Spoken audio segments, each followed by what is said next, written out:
साथियों नमस्कार। एक कहानी आप सबसे मैं साझा करूँगा। यह कहानी बदले की भावना और एक दूसरे से द्वेष न रखने की सीख देती है। बदलते परिवेश और बदलते माहौल और भाग दौड़ भरी जीवन में संभवतः हम लोग कहानियों को पढ़ना छोड़ दिए।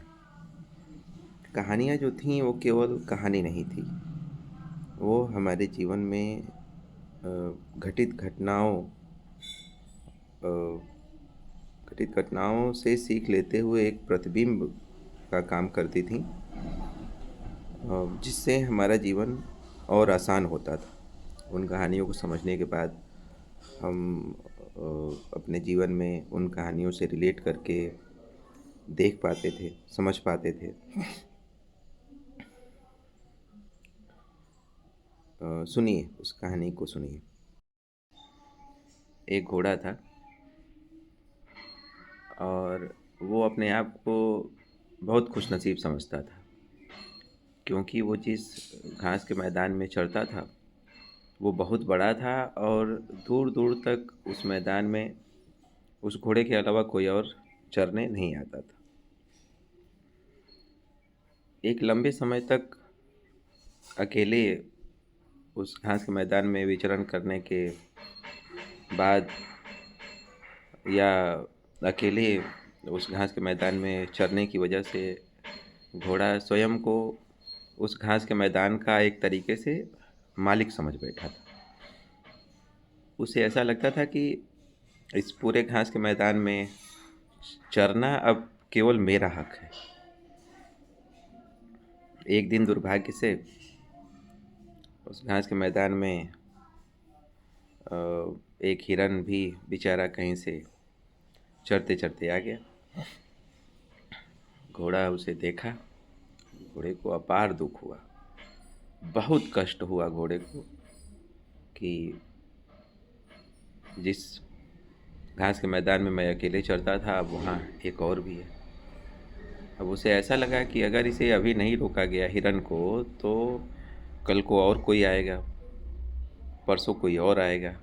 इस नियत से उसने हिरन से बदला लेने की सोची और नित्य नए नए उपाय सोचने लगा। क्या करें, कैसे करें, कैसे हिरन को भगाएं, कैसे हिरन को मार दें, कैसे हिरन को जला दें। इस आग में वो जलने लगा। वो इस बदले की आग में, ईर्ष्या की आग में, द्वेष की आग में जलने लगा, जबकि वो मैदान बहुत बड़ा था।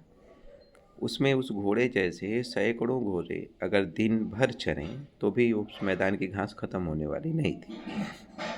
लेकिन फिर भी इसके मन में ये द्वेष था कि वो हिरन, पिद्दी सा हिरन, जो संभवतः मेरी हाइट में आधा भी नहीं है, वजन में 10वां हिस्सा है, वो कैसे आ करके जो है बिना मुझसे पूछे, बिना किसी रोक टोक के अपना आराम से रोज आता है और चरता है और जाता है। सोचते सोचते सोचते सोचते घोड़ा बहुत परेशान हो गया था और दुबला रहने लगा था, दुबला होने लगा था। अब आप जब किसी आग में जलेंगे तो आग आपको भी तो जलाएगी। तब तक जो है उसने एक शिकारी को उस घास के मैदान के किनारे से जाते हुए देखा और फिर उनके दिमाग में घंटी बजी। ये तुरंत भाग करके गए शिकारी के पास। शिकारी को पूरी कहानी बताए कि भाई साहब, एक हिरन है जिसे मैं भगाना चाहता हूँ, इस घास के मैदान से खदेड़ना चाहता हूँ, चाहे उसके लिए मुझे उसकी हत्या ही क्यों ना करनी पड़े। तो मैं यह चाहता हूँ कि आप जो है मेरा सहयोग लेते हुए, चूँकि हिरन बहुत तेज़ दौड़ता है और आप मारने जाएंगे तो भाग जाएगा, तो आप मेरा सहयोग लें और उस हिरन का शिकार कर दें। भाई शिकारी को तो मज़ा आ गया। अब जिस हिरन को के पीछे भागने की उनकी औकात नहीं थी। जिस हिरन को दौड़ा कर मार पाना उनके बस का नहीं था, उसे मारने के लिए स्वयं घोड़ा महाराज उपस्थित हो गए कि आओ मेरी पीठ पे बैठो और मैं अ, तेज भागूंगा और आप बस तीर और बाण चला दीजिए। शिकारी ने जो है इनके कहे अनुसार इनके घोड़े पे, इनके पीठ पे जो है बैठने वाला गद्दी कसा, लगाम कसी और तीर धनुष उठाया और दौड़ा लिया हिरन को। अब हिरन बेचारा कितनी देर भागता, हिरन का शिकार हो गया, मैदान साफ। घोड़ा अत्यंत प्रसन्न हुआ। अब उसे कहना ही क्या था, वो जो सपना पिछले 1.5 महीने से 1 महीने से देख रहा था कि मेरा मैदान, मेरा खाली मैदान, अब वो सपना पूरा हो गया था। पूरा मैदान, पूरा खाली मैदान अब उस घोड़े का ही था।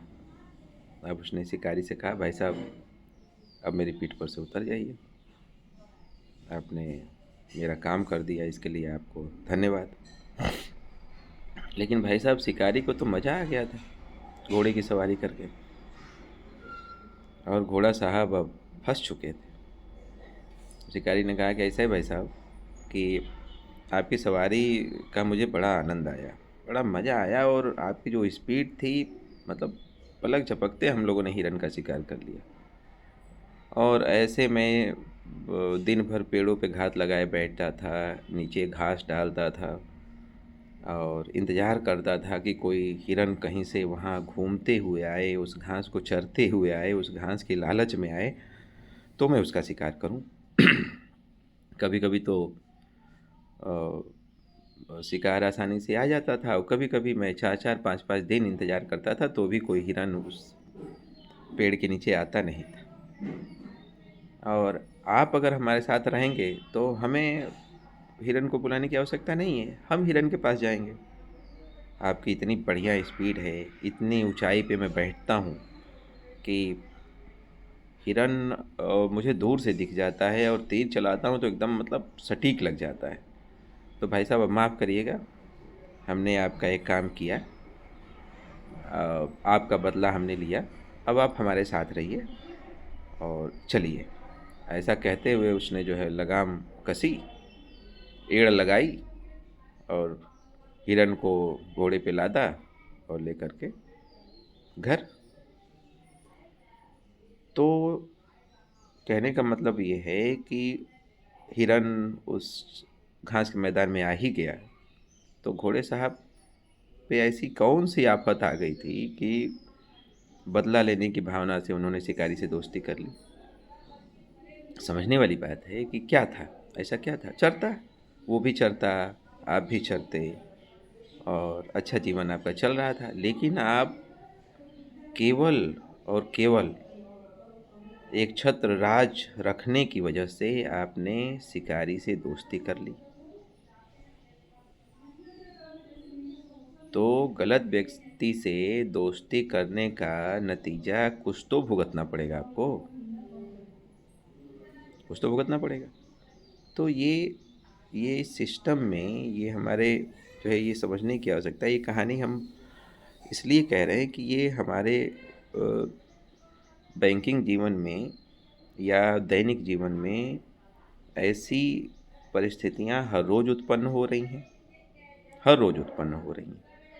और आप कह लीजिए या तो अहंकारवश, या तो बदले लेने की भावनावश, या तो ईर्ष्यावश या द्वेषवश हम किसी ऐसे शिकारी से जा मिलते हैं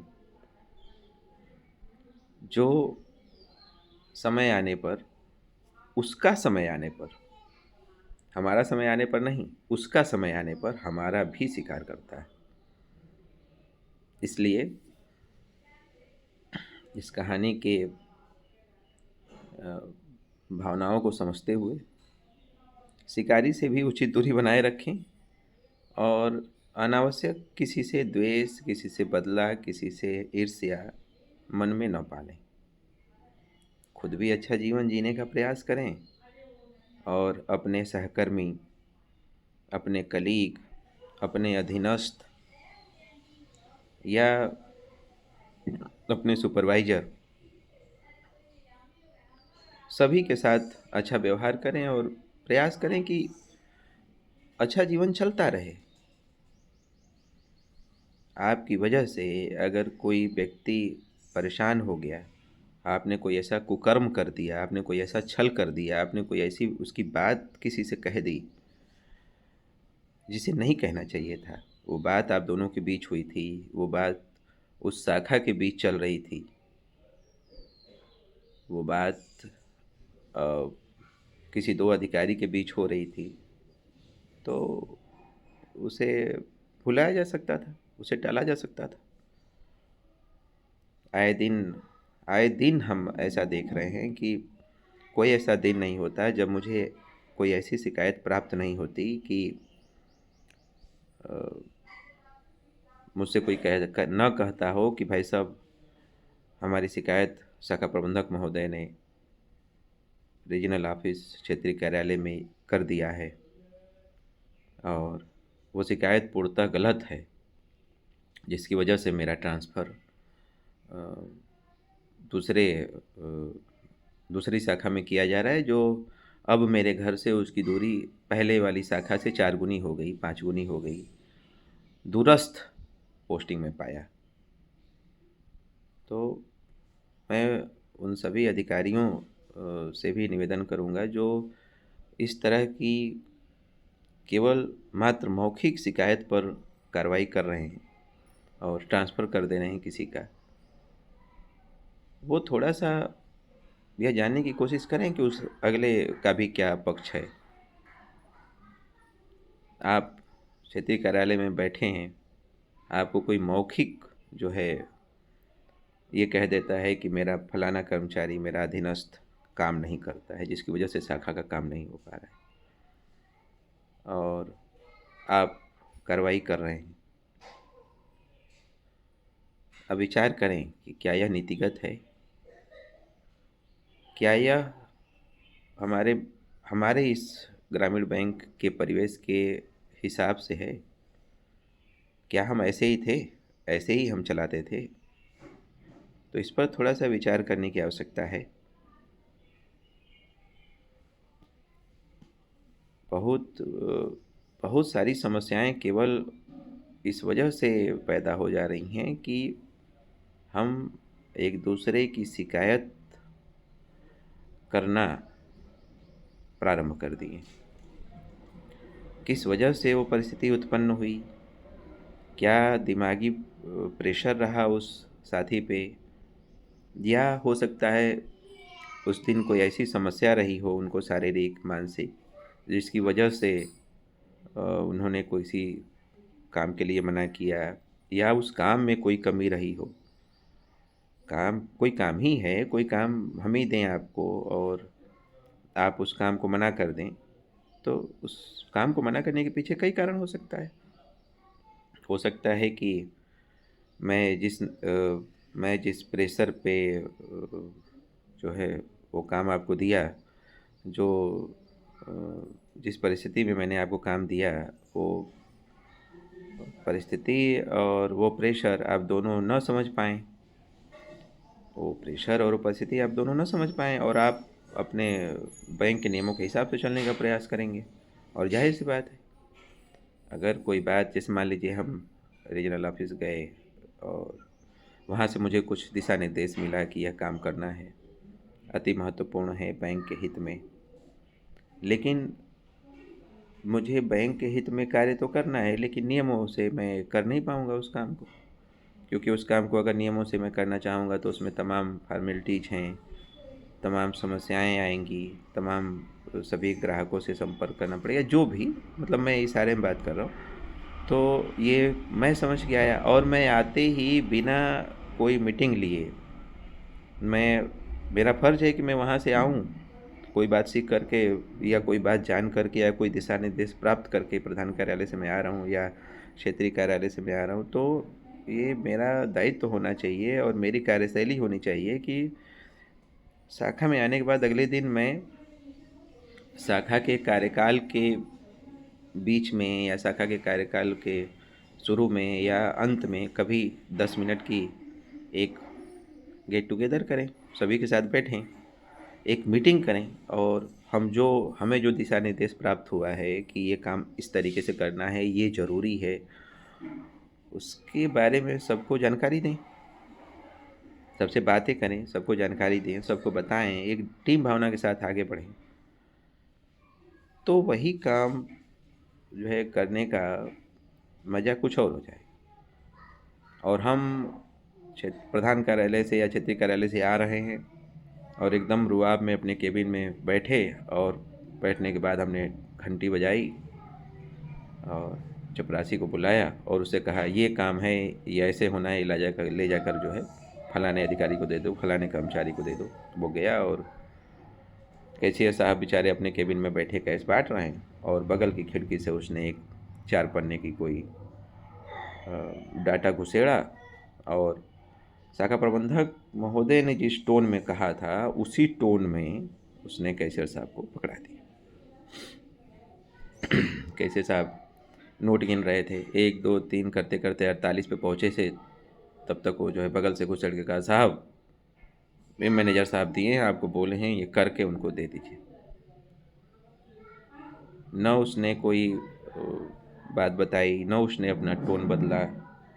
जिस टोन में शाखा प्रबंधक महोदय ने वो काम दिया था उसी टोन में वो काम कैशियर साहब के पास उस वक्त पहुंच गया जब वो किसी को पैसा दे रहे थे। 48 49 50 तक पहुंचे थे गिनती में, तब तक वो उनके बगल की खिड़की में घुसेड़ दिया गया।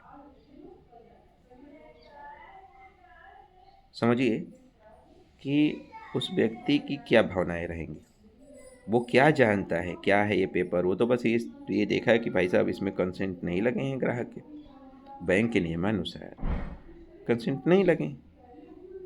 वो कुछ देर सोचेगा, विचारेगा क्या करूं क्या करूं, और ग्राहक के साथ अपना जो व्यवहार है वो जारी रखेगा और उसे समझ में आएगा कि भाई साहब ये काम तो मैं करूंगा तो मैं फंस सकता हूं, और वो मना कर देगा। और जैसे ही वो मना करेगा वैसे ही इधर तो चूँकि डांट सुन के आए ही थे मैनेजर साहब, ये तुरंत जो है उसकी रिपोर्टिंग क्षेत्रीय कार्यालय में करेंगे। तुरंत कर दिए, तुरंत फ़ोन उठाया और क्षेत्रीय कार्यालय में उस संबंधित विभाग को या तो क्षेत्रीय प्रबंधक महोदय को बोल दिया, साहब आप बता रहे थे ये काम करना है, ऐसे करना है, वैसे करना है। मैं आया और अपने कैशियर को काम दिया और कैशियर साहब ने काम करने से मना कर दिया। और इन्होंने शिकायत कर दी। और सबसे महत्वपूर्ण बात और सबसे चिंताजनक बात कि उस क्षेत्रीय कार्यालय से यह जानने का प्रयास नहीं किया जाएगा कि किन परिस्थितियों में मना हुआ, किस परिस्थिति में मना हुआ। काम किसी को कोई काम कहने के 2 तरीके हैं। किसी को मैं काम दे रहा हूँ, वो काम कहने के 2 तरीके हैं ना। तो अक्सर जो है सबसे रूड तरीका ही हम क्यों अपनाते हैं। हम ऐसा नहीं कह रहे हैं कि 100 में से 100 शाखा प्रबंधक या 100 में से 100 अधिकारी इसी तरीके को अपनाते हैं, लेकिन भाई साहब आप समझिए कि 100 में से 99 अधिकारी इसी अहंकार मय रास्ते को ही अपना रहे हैं। मैं खुद देखा हूँ, 10 साल 11 साल सर्विस होने को आई, कोई मीटिंग ही नहीं। ऐसी में मैं था। हम लोग जो है पर डे मिलते थे। एक हम लोग का चेम्बर बना हुआ था, एक जो है मीटिंग हॉल था, उसमें हम लोग जो प्रार्थना हम लोग करते थे सुबह की। हालांकि ऐसे बैंक में अब का नहीं पता, लेकिन उस समय जिस समय मैं था उस समय कल्चर नहीं था प्रार्थना का। लेकिन अब चूँकि मैं बनारसी था तो जब मैं गया तो मैंने डेवलप किया वहाँ पे प्रार्थना करने का जो है चलन। मैंने शुरुआत की इस चलन का। और फिर लगभग 23-24 स्टाफ हम लोग थे, बड़ा मज़ा आता था। और शुरू में हम लोग पहुँचे 9:20 तक शाखा पहुँच जाना होता था। अब शाखा पहुँचे 9:20 तक, उसके बाद 5 मिनट प्रार्थना किया। 5 मिनट के बाद भाई साहब 5 मिनट सबका सर समाचार हुआ। उसके बाद 15 मिनट तक उस पूरे दिन की क्या क्या कार्यप्रणाली होगी, क्या कार्य योजना होगा, इसी पर चर्चा होता था। और अच्छा रिजल्ट निकल के आता था। सब एक दूसरे से मिलते थे, बातें करते थे। लेकिन अफ़सोस की बात कि अब का जो हमारा ये परिवेश हो गया है, बीते 5 सालों के बाद, बीते बीते 5 सालों में, सन 2020 के बाद, समामेलन के बाद, कि एक हायरार्की मेंटेन करके शाखा से ही चल रही है। शाखा में ही कैशियर साहब हैं, और फील्ड अफ़सर साहब हैं, शाखा प्रबंधक साहब हैं। शाखा में ना अपनापन कोई रह गया है, ना कोई टीम भावना रह गई है। तो जब भाई साहब टीम भावना कोई है ही नहीं, तो आप यह उम्मीद कैसे कर सकते हैं कि मात्र आपके एक मौखिक निर्देश पर कोई कार्यालय सहायक या कोई कैशियर या कोई फील्ड अफ़सर या कोई आपका अधिकारी नियमों के उल्लंघन करते हुए कोई काम कर देगा? आप ये उम्मीद कैसे लगा सकते हैं? है ये संभव? अगर आप एक हायरार्की में चलेंगे, अगर आप जो है अपने अहंकार में चलेंगे, तो भाई साहब अगर वो फिर बैंक के नियमों से चल रहा है तो क्या गलत कर रहा है? मुझे नहीं लगता कोई गलती है। और रही बात शिकायत के सिलसिले की, कि आप शिकायत करेंगे और क्षेत्रीय कार्यालय आपके मौखिक शिकायत पे ट्रांसफ़र करेगा, तो भाई साहब ये बहुत ज़्यादा दिन चलेगा नहीं। चल रहा है इस समय चल रहा है, जो कि सबसे बड़ा मेरे दर्द का कारण भी यही है कि एक मौखिक शिकायत चली जा रही है और तुरंत ट्रांसफ़र हो जा रहा है, या उनको फ़ोन करके डांटा जा रहा है, या उनको ट्रांसफ़र की धमकी दी जा रही। ये सब चीज़ें जो है चल रही हैं, लेकिन बहुत ज़्यादा दिन तक चलेंगी नहीं। लगाम तो लगेगा, लगाम लगेगा। लेकिन हाँ, ये भी बात है कि अगर यूनियन का लगाम लगेगा तो फिर यह पूरी कहानी अलग दिशा में जाएगी, और फिर बहुत सारी ऐसे बदलाव होंगे जो हम भी नहीं चाहते, और एक तरीके से कह ली तो किसी को अच्छा नहीं लगेगा। बहुत सारे ऐसे बदलाव होंगे। तो इससे बेहतर है कि एज ए शाखा प्रबंधक, एज ए ऋण अधिकारी, एज ए अधिकारी, एज ए क्षेत्रीय प्रबंधक, हम इस बात को समझें और एक दूसरे को भी ये समझाने का प्रयास करें। अगर आपके पास कोई शिकायत आ रही है, शाखा प्रबंधक महोदय शिकायत करेंगे, नहीं मेरा कैशियर काम नहीं करे, तो आप डाटा देखें। कल तक वही कैशियर साहब पिछले 4 साल से उसी शाखा में पूरा भरपूर काम कर रहे थे, और ऐसी क्या परिस्थिति बदली कि आज अचानक से वो काम नहीं कर रहे हैं? इस बात को आप समझने का प्रयास नहीं करेंगे? अब डाटा नहीं निकलवाएंगे? मैनेजर साहब ने कह दिया कि काम नहीं कर रहे हैं, तो आपने उस बात को मान लिया? आपने उनसे पूछा कि हाँ, ऐसी क्या बात हो गई, ऐसी कौन सी घटना हो गई कि पिछले 4 साल से वो कैशियर उसी शाखा में था, काम कर रहा था, और दूसरे शाखा प्रबंधक के साथ उसका बर्ताव बहुत ही अच्छा था, कोई शिकायत नहीं आई, और जैसे तुम ट्रांसफ़र होकर के वहाँ पे गए तो अब वो कैशियर कामचोर हो गया? ये घटना जानने का प्रयास आप नहीं करेंगे? केवल टारगेट दे देना, और उस टारगेट को अचीव कराने के लिए किसी भी हद तक नीचे चले जाना, और कुछ भी करना, ट्रांसफ़र पोस्टिंग करना, अमर्यादित भाषा का प्रयोग करना, ये ये कार्यशैली नहीं होनी चाहिए। कतई ये कार्यशैली नहीं होनी चाहिए। और वर्कर्स का जनरल सेक्रेटरी होने के नाते मैं ये कहूँगा कि बेहतर हो कि बदलाव हो जाए, बदलाव कर लिया जाए। अन्यथा की स्थिति में कोई भी